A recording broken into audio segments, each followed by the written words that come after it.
Hey, what's up, guys? Zach Robertson. Today, I wanted to go through a game I found online that goes through the Queen's Gambit Accepted pretty well. It's a great game by Bobby Fischer and Spassky, um, and it shows the main line in the Queen's Gambit Accepted opening, and then kind of transitions into obviously the middle game and how Fischer just kind of stole the game and ran the show. Um, so we start off, obviously Queen's Pawn opening, Queen's Gambit accepted. The main line, which is Knight F3, Knight F6. The pawn coming up, opening the bishop. Same. Takes, and the pawn down here. So castles. And that is the end of the main opening of the Queen's Gambit, which we will go over in another video. So from here, I think also this follows the main line.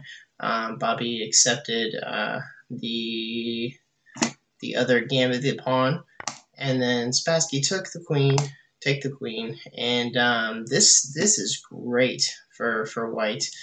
Bobby Fischer, because he just took the whole open D file. He owns this file now, so anytime you can just take over an open file like that, if your opponent gives you that, that's just incredible. He'll take advantage of, especially this early in the game, having an open center file. It's going to be huge to his advantage. So he goes ahead and takes the pawn, the free pawn there on c5. And then this is clearing the way for him fianchettoing and bringing his bishop to go down this this diagonal. In general, fianchettoing, putting your bishop on this square on either side and aiming down the diagonal is a pretty good attack method. It might not come out right and handy right now because there's nothing open, but it sets himself up for later in the game. You're thinking toward the future and putting your bishop in a really good spot. This is the longest diagonal on the board, so anytime you can do that with your bishops, it most of the time makes sense. Except sometimes when you're doing your king, because you can weaken your defenses. But that's another video. So he moves the knight out. Go ahead and getting it developed, and he goes ahead and fianchettos his bishop. And he's preparing to do the same with his bishop here. Bringing the knight out, just developing the piece. He could have brought it here or here, but in general, leaving your pieces on the back rank is a bad idea. So he goes ahead and gets all his pieces active into the game. So he does the same thing, and now bringing this rook here is interesting. So there's 3 pieces here, 2 of his own pieces, and then that. It doesn't look like this really accomplishes much. However, this technically is an open file.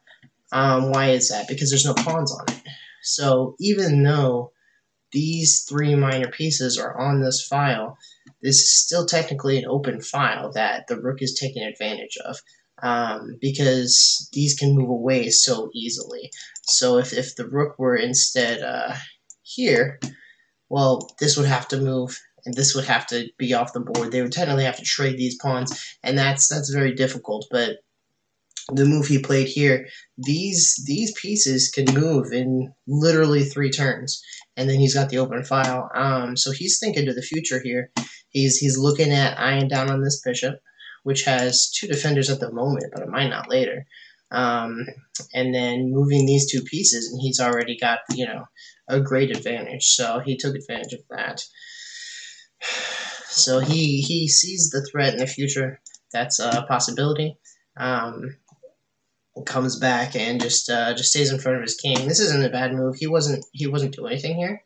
The only diagonal that was affected here was that, and he can't do anything with that. It's a dead end. So he goes ahead and moves his bishop back into a more secure and a more productive spot, because if he needs to now, he can come here and here later if the knight moves, and it just makes sense. Moving his knight up, into a better position.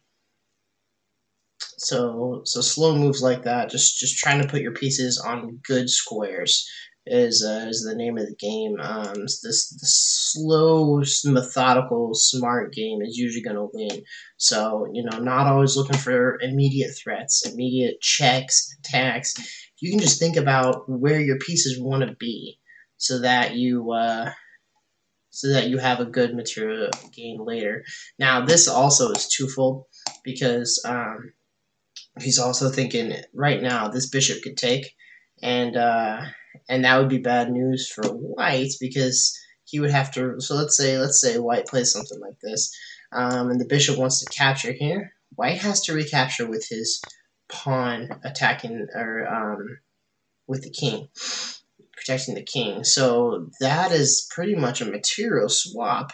A knight for a bishop, but this is a huge disadvantage to white. White's going to have a rough game if he does this, because he's going to be attacked all game without his nice little defense here. So moving the knight was actually a very smart move in that sense too, because now he can still do this if he wants, but instead of getting a knight for his bishop and king attack, he's going to be getting just a pawn, and that doesn't make sense. Especially against someone by Bobby Fischer, he will just tear you apart. So he brings his rook out too, just planning attacks. Now this is protecting this square, so that makes sense. He is leaving this undefended now, so there's nothing defending this pawn anymore. Which, there's nothing attacking it either. So there's not a big deal with that, but it's something to think about. He might want to move this up in the future, and have even more of a protection on this diagonal. So this is an attacking piece toward the king, but he's kind of nullifying it here. It's making it useless, because this bishop can't have any attack on the king right now, especially once he does that. That bishop's not doing anything. So he comes down here attacking this bishop. He doesn't have any squares to go, so he's going to pop back here. Again, just attacking the knight. And this king move is, if you look here, this bishop is eyeing down on the king. If for some reason he does go ahead and play this here, he's got a pin now on the king. Even though he's protected by this rook, something like this, and he can't move this. So he's going to lose this to this pawn. And if Fischer does want to move this pawn up in the future, he's going to have to take care of this pin. So he's looking 2 moves ahead, and seeing that this is a future threat, and he's going ahead and nullifying it with a king move here. Just very, into the future thinking to be able to see that and make a move like that. He moves his king up, so he could castle here. Everybody wants to castle, but castling's not always your best move. I think this move here was his best move, because now he can start storming pawns down here to attack. He is completely safe in this little pocket right now at the moment. He can move his rook out here. He can do all sorts of things with just his king in his pocket. I use this tactic a lot, just so I can storm pawns down and attack the king. He does go ahead and do this that he was setting up for, but moving his king, and now this is not pinned. So if he does move this, he can just move this away. He starts his pawn storm attack, which is what that king move was for. Now this is interesting. You see the bishop or the knight move back to its home square. You don't see that very often, because you don't want to move your pieces back into the back ranks where they were originally. It seems like a backwards move, but this actually makes a lot of sense. This knight is not doing anything for white. Where can he go? He can't move here. He can't move here. Can't move here. Can't move here. here, here. He literally is just a dead piece. He's blocking the rook. He's blocking the bishop. This is toxic. It's a poison. It's a dead knight. There's no reason for it to be here. He'd almost be better off if it was just off the board. So he sees this and he decides to do something about it, to put it on a good square where he can actually make positive impact instead of the negative impact this is bringing down his whole queen side right now. So it is a very smart move, a very slow, methodical, good thinking move that looks wrong at first. So pawn comes down, continuing the attack. If you were to take here, then this is just open game for white. Opening that up, this is open, so black is definitely hoping that he'll do that. Obviously, he sees that. He lets that go. He moves this here. This is kind of trying to just stir some stuff up. If he takes, you know, then trades and white's got a good position here. Just kind of getting his bishop moved into the game. Black blocks this, knocks this down. This wasn't a good move for him, so white goes ahead and does the exchange here. So this looks bad with the trade for a rook for a bishop, right? He also gets this pawn, and he's got this pin now. So the rook for the bishop, plus the space and development gain it gets, plus the pin on the knight. I think it's worth it. The engine thinks it's worth it. The engine thinks that's his best move. So clearly that even though counterintuitive was the best move. So right here, he's got the knight pinned, and can throw some future attacks at it later. This bishop looks a whole lot better than it did 4 moves ago, sitting down here not doing much. The rook, wasn't doing a whole lot. It was on a good file, but a sacrifice like that for a good position was well worth the developmental gain. So he puts his rook here, attacking the knight. It's only attacked once right now, but that could be dangerous later. Moving his knight to a3, getting the knight onto better squares. Now he can move it here and start attacking on this. This would be an outpost, and this knight's gonna be in a good position soon. So then he goes in and takes. He could take with the bishop, but 2 things that would do. He would have a problem with this open file in front of the king, nothing protecting it once he moves his bishop. And also, if he has to move his bishop at some point, that this pawn will fall. Heck, this pawn will fall right now because he's got 2 pieces attacking it versus the 1 defender. Whereas after he takes back with this, he still only has 1 defender, but they're going to be losing a knight or a bishop for a pawn. Which isn't worth it. He moves his knight back, protecting this again, which doesn't make a whole lot of sense. He's already got a defender on it. He needs to move his king out the way and get out of this pin.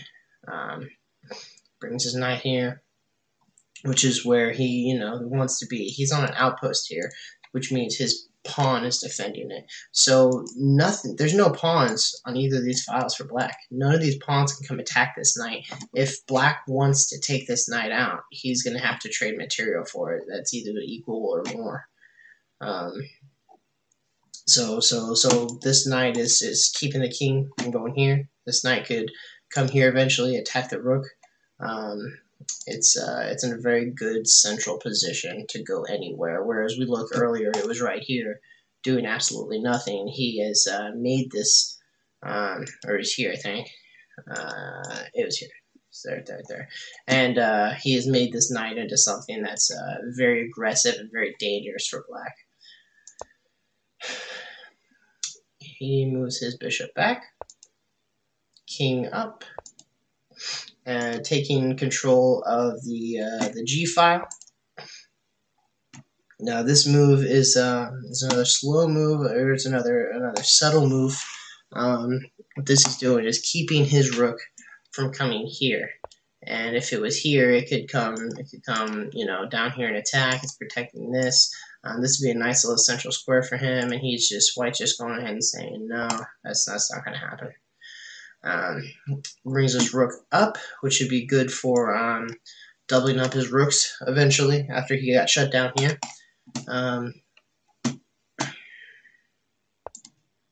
So moving his other knight back, which is opening up an attack here, and also moving trying to get his knight into better position like he did this one.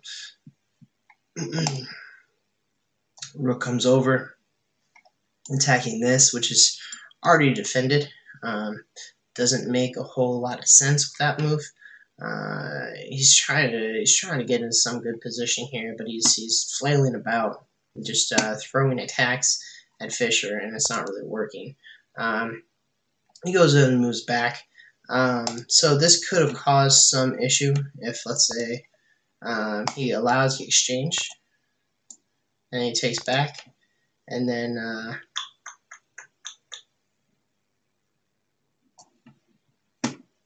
oh, never mind. I was thinking of something else. So he goes ahead and moves back. All right. So he's just trying to get position here, getting space. He goes ahead and takes over the open G file, and he's also stopping. He's stopping this rook from coming here and taking the open G file. Preventative measure as well, and then he's looking at this outpost here eventually, and this protecting him. If this pawn ever goes past, will be a great spot for him. Outposts for knights are great, but an outpost for a rook is rare, considering how deep it has to go. King coming up, and the pawn moves forward. This was a useless move. There's no reason for him to do that. It literally is giving up a piece, and not only is it giving up a piece, but you know, he's trying to push forward, and it still did nothing. He's just trying to grasp at straws, and it shows. He takes this outpost. The king is blocking this going forward. So he owns the square. He's attacking here. He's attacking here. He can attack here eventually. This is just a great square for that rook. He moves forward, which again does absolutely nothing. I mean, he could take, but there's no even real reason to. He just moves forward, which is what he does. And this is now a blocked pawn that's doing absolutely nothing. It's not passed. This is a passed pawn, which can go on to victory. And it's starting to attack. So he moves there, which allows him to go forward because the rook isn't there anymore. So then I can go back now, but he protects the pawn that's marching forward and puts it in a good position. Now this is tempting because he can just kick the knight away. However, after he takes here, there's a subtle move because it leaves this knight open. After he takes, and then check, and then takes. I'm sorry, this knight open.